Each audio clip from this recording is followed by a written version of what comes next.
Was there any specific age your health drastically changed? If so, when was that? Yes, like I said, my symptoms were pretty mild when I was growing up. Not very noticeable to me.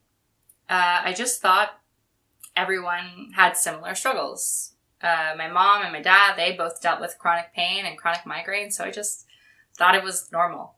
Around age 23, the joints in my feet began to basically collapse, which was really painful.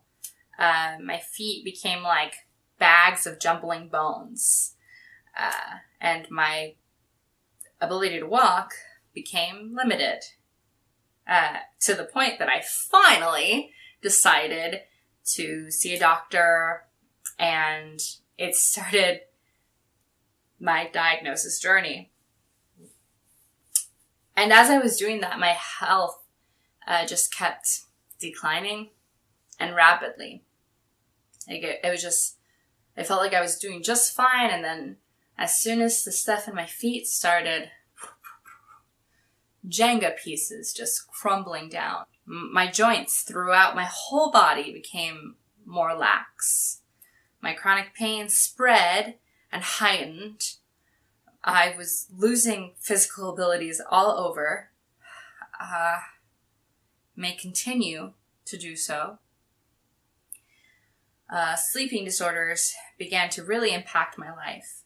Chronic fatigue, more frequent lightheadedness, tachycardia, and migraines. It just felt and feels like I'm rotting from the inside, like I'm falling apart. What medicines, treatments, and other devices do you typically need? Do you have access to all your needs? I just made a video about the mobility aids that I use and have used, and I will link it here. As far as braces, I use my finger ring splints that my amazing sister-in-law made for me. I also use ankle braces, knee braces, wrist and thumb braces. My thumb's always trying to leave its socket. I am still in need of an SI joint belt and a shoulder, 2 shoulders. Everything sucks, so if you ever want to give me a present, any kind of brace will do. I still need shoulders and elbows braces as well. I don't need a neck brace just yet. However, I feel like it's gonna happen soon. I feel laxity in my neck, less stability than it used to have. And currently, the best thing I can do for it is I do use a neck support to sleep. It's actually right here. This is what I use to sleep. It's Baymax. It gives me a hug.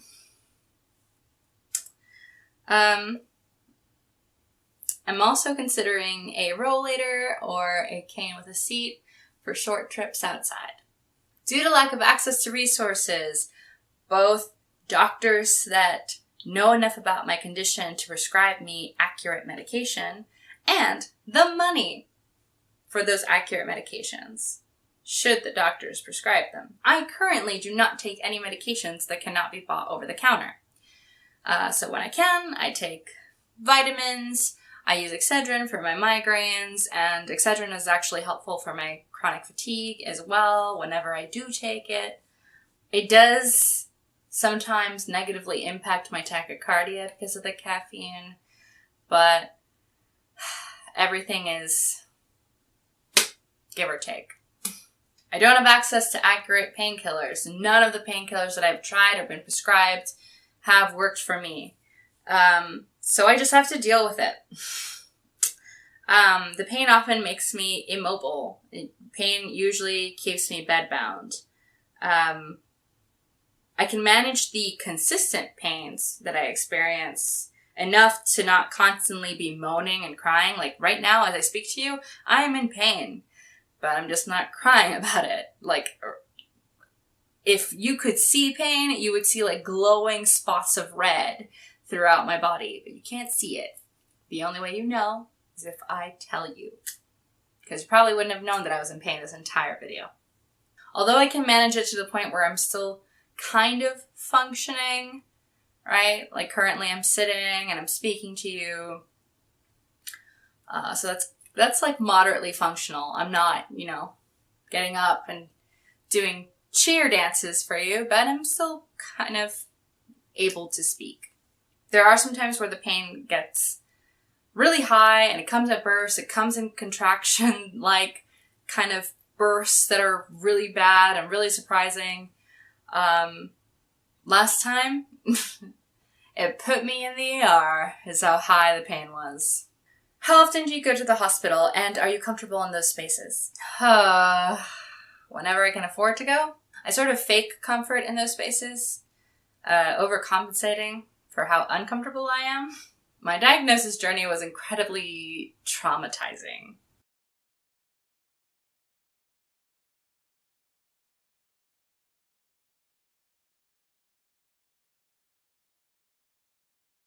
It's a lot for anybody, even if you don't have a history of abuse. I know people who have not, to my knowledge, had a history of abuse, but seeking diagnosis and doctors telling them nothing is wrong with them when they are suffering in pain has caused them to break down repeatedly. And that's what happened to me. I would have an anxiety attack before and after doctor's appointments because they were horrible, horrible environments. Not just because they didn't have answers, but because of their attitude without the answers. Because I've had doctors laugh at me. I've had doctors outright tell me that I was exaggerating and that the symptoms that I was discussing with them were not possible. And so it was a real power imbalance. Very scary to go to a space where you're supposed to, make yourself incredibly vulnerable, and ask for help.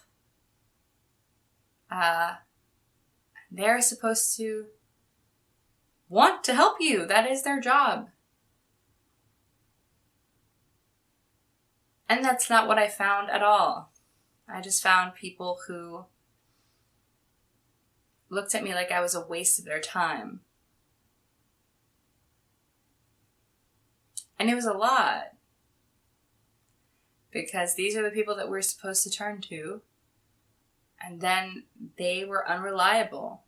And they were cruel. So then where do you go after that?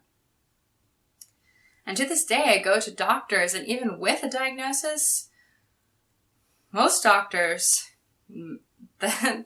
they are not familiar with EDS at all. And they cannot help me because they lack the knowledge.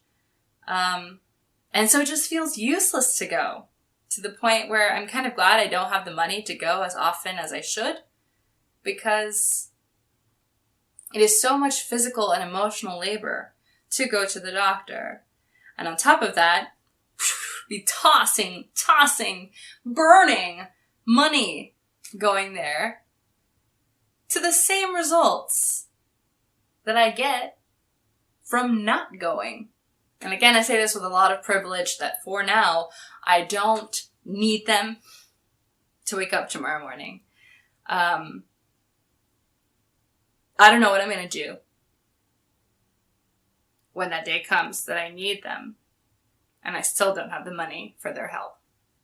And I still can't find the doctors who can actually help me. What kind of resources and support do you use? The internet. I've made incredible friends online who also have EDS. And we're basically each other's support system, checking in on one another and things like that.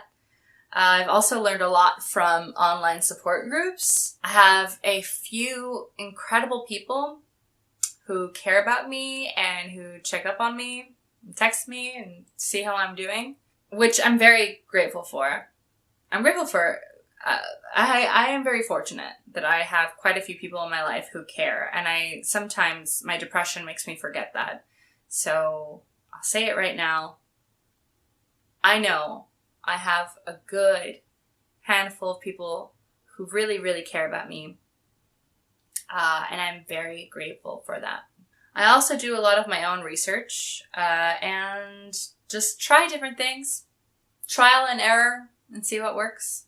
And that's it for part 2 of hashtag This Is My EDS. Thank you so much for watching that. It was pretty emotionally exhausting to ride the diagnosis train that I just went on. But I'm also happy to share, happy to make you aware. Diagnosis journeys, no matter what your condition is, can be incredibly emotional. Like I said, there's a lot of emotional labor and physical labor involved in that. It's tough to be chronically ill and still have to fight for yourself every day.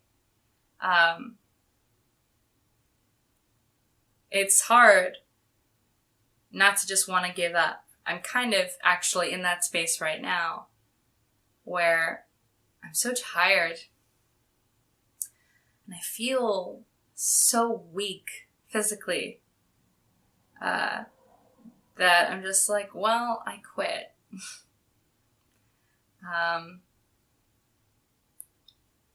But, you know,